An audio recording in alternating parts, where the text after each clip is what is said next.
Hello, everyone. Welcome to Made to Dream. I'm your host, Maya Chanel, and here we share stories from women around the world to inspire, educate, and encourage women to dream without limitations. Today, I have the ultimate pleasure of speaking with Ms. Becky Kekula, and she is a motivational speaker and disability inclusion advocate. So we're so excited. You guys, I'm always happy to just hear different stories from different women because we all have our own stories. So I'm excited to hear her stories today. So hi Becky, how are you doing today? I'm great, thank you. And how are you?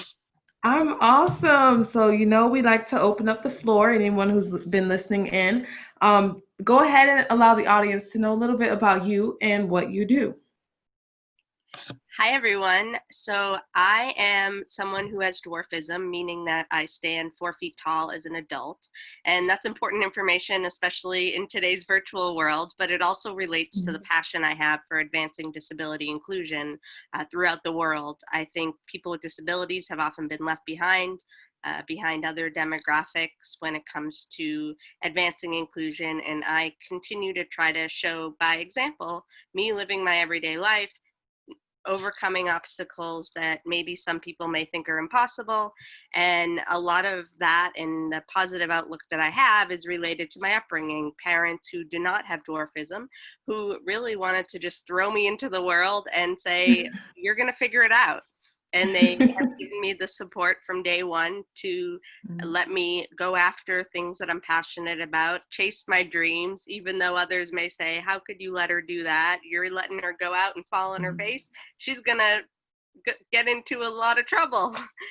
But I am forever grateful to just experience my life as someone with a physical difference in a world that wasn't quite made for me, but it's constantly problem solving and adapting however I can in any environment. And I want to continue to make more people comfortable with the uncomfortable and interact in more authentic and organic ways with people with disabilities, with people with dwarfism. And I feel that one of the ways to do that is to continue to share my story. I love it. I love it. I'm so interested always to see how anyone has been able to overcome different obstacles in their life and just create their own happiness, their own success, and their own pathway on their journey. So we want to know a little bit about different obstacles that you've been able to overcome in your life on your journey. Great question. Growing up, I did have several surgeries. It's kind of a part of someone with dwarfism. We are not always built in the most symmetrical or way that other people may be built. And I had bow legs when I was younger, so I had leg surgery to straighten out my legs, and then I had bone put back in my legs when I was 13, and then when I was 15, I lost my ability to walk, and I had to have 7 pieces of my lower vertebrae removed. But one of the biggest challenges during that period in time was missing 29 days of school. I did not want to fall behind. I wanted to be on track with the rest of my peers. And up until that point, Right. I didn't really feel that I was different than them, except for the fact that I did need to miss school for 29 days. And I would say the surgery, I wasn't as scared about the surgery. I was more scared about falling Right. behind. And I think just in general, falling behind in society, I think there's a lot of stigma around people who have to miss work because of medical procedures and that Right. they're not going to get back on track and they're going to be constantly distracted. And then when I was going to college, I chose to go to a college where there was a little person in the cafeteria when I was going on a tour, and I thought, oh, at least this college has been exposed to one other little person. But when I got to my freshman dorm, I had been talking to my roommates that I was assigned to before going to school, and one of my roommates at the time said like, you're great, we get along great, but I never thought that I needed to tell her ahead of time that I had dwarfism. So we got to school and she freaked Right. out. So 6 months of like trying to tell her that I'm not going to come out and attack her and then we can be friends, or we can at least be cordial. And I think there's a little bit of an assumption that because we're short in stature that people need to help us with everything. But it was like, I was willing Right. to be as independent as possible. And then Right. the kind of the most recent hurdle was kind of when I was entering the job market. I sent out 1,000 resumes, went on 100 interviews, and every time I walked in the door, I was judged based on my appearance. Even though my resume got me in the door for those 100 interviews, I was not given an opportunity because there was so much fear, and I was trying to get rid of the elephant in the room, and nobody wanted to address the elephant in the room. And so I continue to dedicate my work to get people to address the elephant in the room before they get to the serious interview questions, so someone can really show what they're capable of. No, I totally understand. That happens a lot in our society where we are the perfect candidate on paper, but then we're judged by our physical appearances. And I think that is really reversed, and it is wrong in our society. Like, something has to change about that. And I don't even think that it's necessarily a society thing, but it's more of a personal thing with whoever is doing the hiring, Mm-hmm. you know? And I think people are most comfortable with people who look like themselves, because those are the Right. people in their inner circles in their everyday lives. So they're not willing to kind of think outside the box. No, most definitely. So it's like, even how you said, you shouldn't have had to disclose that your disability with your roommates. You're a regular person. Like, just Yeah. because you may not look exactly like them, you still are fully capable. So it's like, just accept everyone for who they are. Just because they don't look like you, does not mean that they are any less. And I think that's what your story and, you just being here is allowing us to be able to share with the world. How would you say you've been able to overcome? I know there are many difficulties that you've gone through, and keeping your mindset intact. How have you been able to keep up with that over time? My dad always reminds me that, like, it's okay to have a bad day, but try to get up the next day and be positive. And I try to take that advice, like, in everyday life. I may be bummed out because someone may have like made comments, because especially when I'm in heavily populated areas, most likely at least one person's going to make a comment that I stand out from the crowd, whether it's a negative or positive observation. It happens. So there are moments where it's just like, oh, that stung, and maybe it'll sit with me for the day. But I've always tried to get up that next day and be like, it can be better tomorrow. It has the potential to be better tomorrow. And I think the more it has happened, the more I've been able to filter out, because I also risk my safety if I react to the way that people are reacting to me. Because what if they get really mad because I'm like, no, like, that's not nice for you to say that, but like, it could come off in a different tone, and then I'm stuck having to physically protect myself, which I'm not the greatest at. And I think sometimes ignoring helps people understand, especially people who may be in a crowd of friends. It may help them understand that that wasn't really nice. Like, maybe their friends could remind them, like, did you really need to say that? And maybe it's a moment of reflecting, like, oh, she's not bothered by it, so it's not going to work if I keep trying to bug her about her difference. No, definitely. And it's like, sometimes that happens for the best, because you're able to make an even bigger impact, because people are watching. It's a shocker, and it gets people's attention. So that makes your voice even louder than someone who stands in and fits in with the crowd. So use your voice. How would you, I want to know a little bit more about how you stepped into the world of motivational speaking, and how that has helped you on your journey personally, career-wise, and just to go ahead a little bit in depth on that. Absolutely. I was working in Los Angeles. I grew up in Boston. After college, went to Los Angeles. That's where I went on the 100 interviews. I then eventually, after 6 months, found a temporary job that then turned into a permanent job 7 months later. So it was about a year before I got my foot in the door. But I was an assistant at a talent agency, then a television studio. And after that, I decided, you know what, this industry is all about image, and I really just don't feel like I have a place here.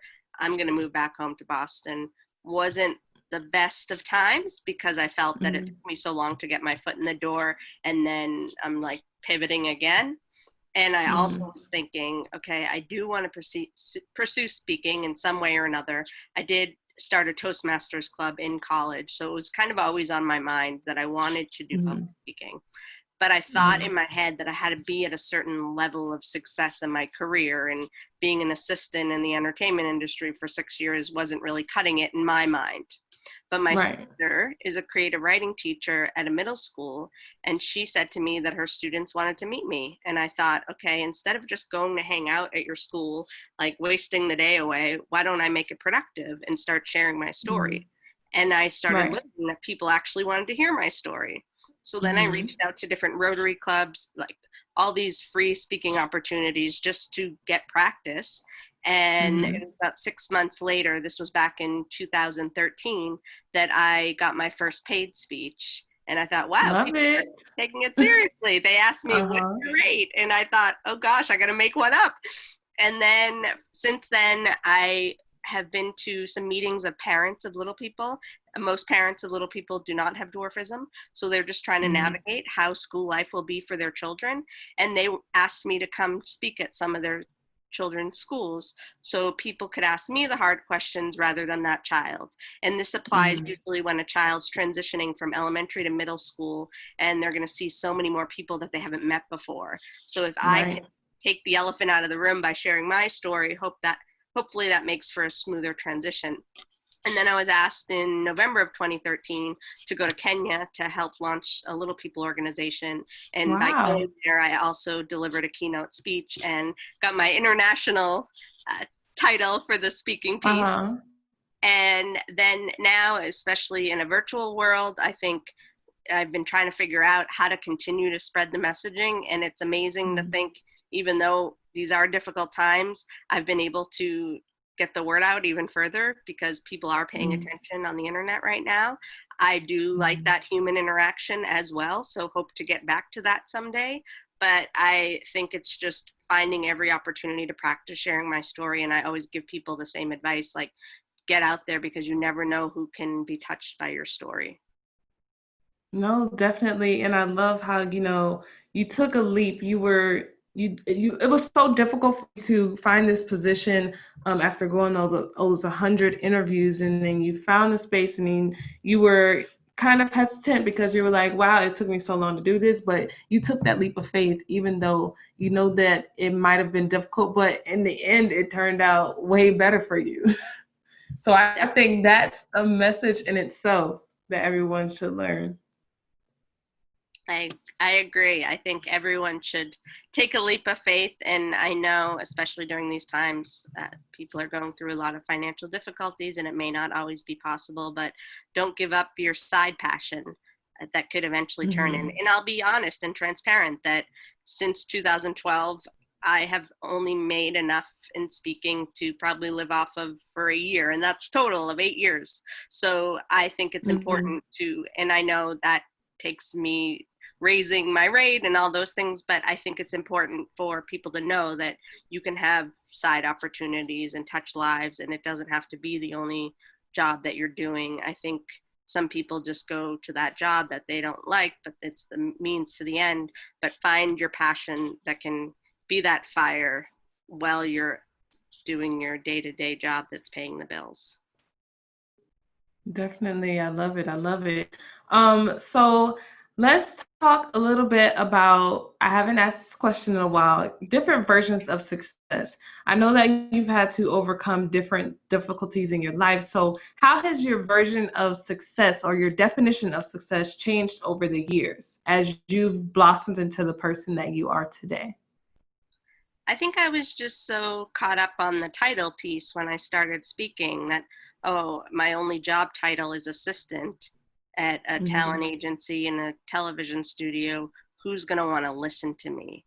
And then I think I started envisioning, like, what if we take out the titles, and what if we realize that me at the assistant level can still have a connection with someone at the partner level? And same goes with interaction with celebrities and people with disabilities. There's so much fear around interacting with people who are in different categories, whether it's socioeconomic class or title in a position or difference.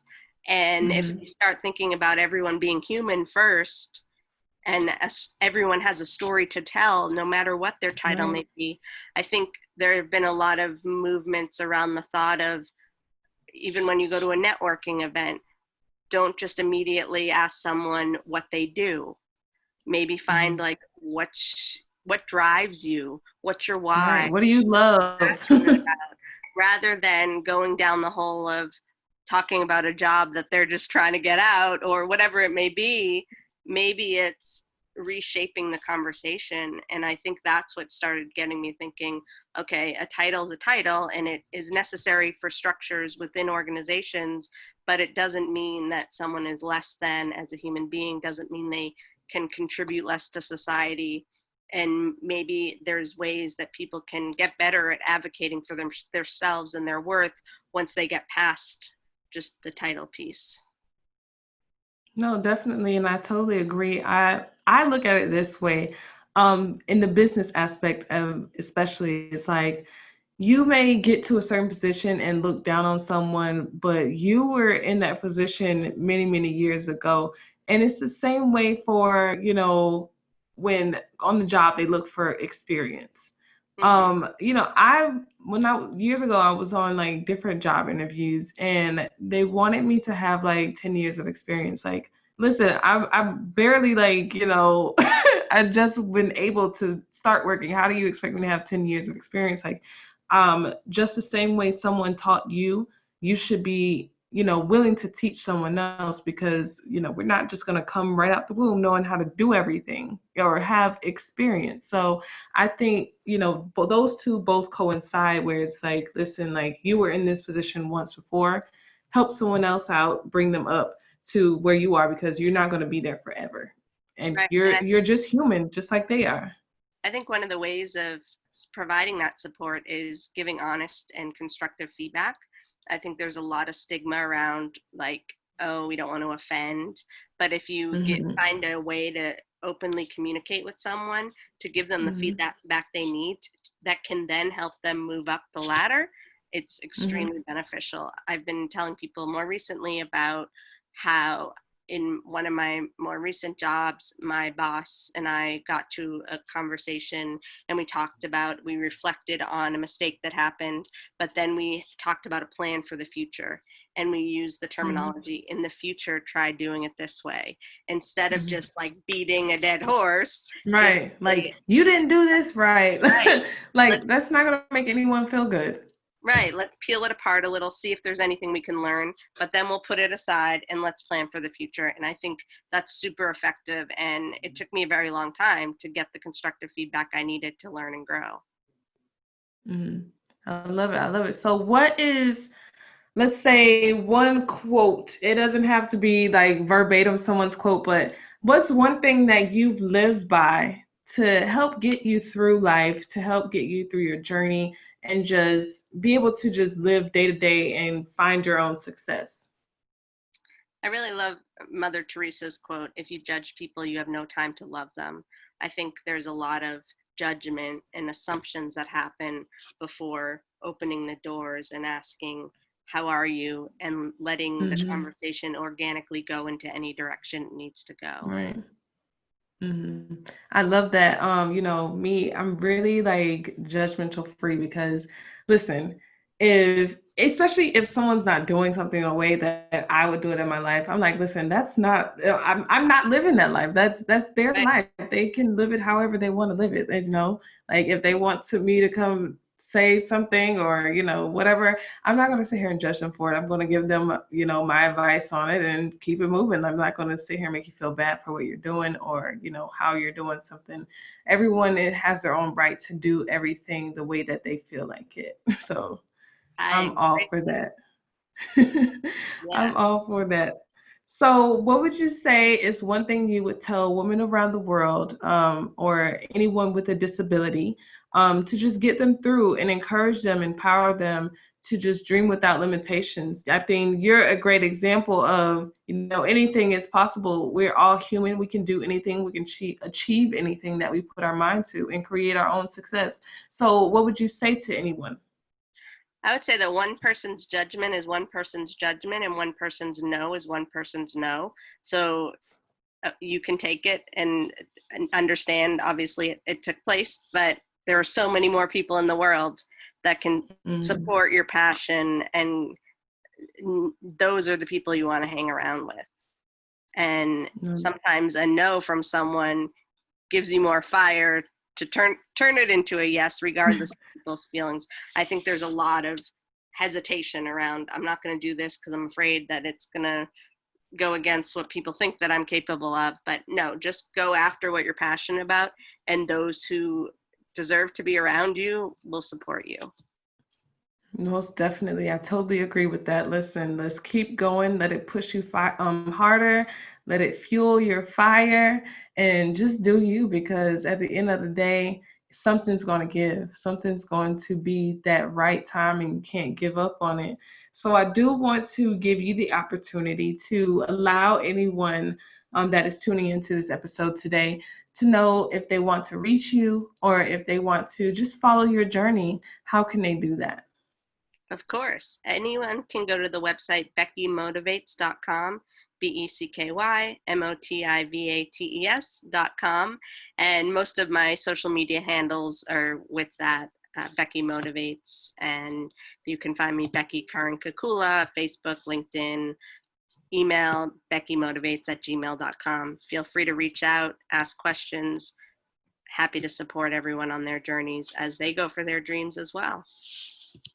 I love it. I love it. Great. Very motivational, very inspiring, and very empowering. I love, love, love your story. And I thank you for sharing it with us here today. I really, just felt great about it. I felt like it can touch so many lives and inspire so many women to just dream without limitations and know that anything is possible, no matter who you are, what you have going on that is different from anyone else. And just know that, there's someone in this world that is rooting for you. You just have to go out there and reach for the stars. Well, we thank you again, Becky, for sharing your story with us. So excited. And we thank everyone for tuning in. This is Made to Dream. Once again, I'm your host, Maya Chanel, and we'll see you next time.